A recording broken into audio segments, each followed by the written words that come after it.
Lutje pas namazit të darkës, Yatsis.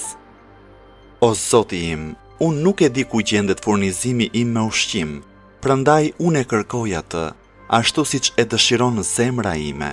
Në kërkim të këtij furnizimi unë lëviz nëpër vende të ndryshme e në kërkimin tim unë jam si një i hutuar dhe nuk e di nëse furnizimi im është në fush apo në mal, është në tokë apo në qiell, është në tokë apo në det, në dorën e kujt është dhe prej kujt vjen.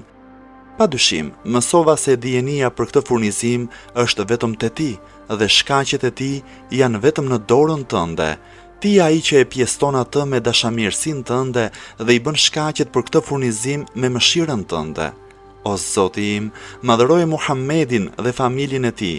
O Zot, bëje për mua të bollshëm furnizimin me ushqim, bëje kërkimin e tij të lehtë dhe marrjen e tij të afërt, mos më mundo mua duke kërkuar atë furnizim që ti nuk e ke caktuar për mua, sepse ti nuk ke nevojë që unë të mundohem. Unë jam i varfër dhe në nevojë për mëshirën tënde. Madhëroje Muhammedin dhe familjen e tij, bëj bujari për robin tënd me mirësinë tënde, sepse vetëm ti je zotëruesi i mirësisë së madhe.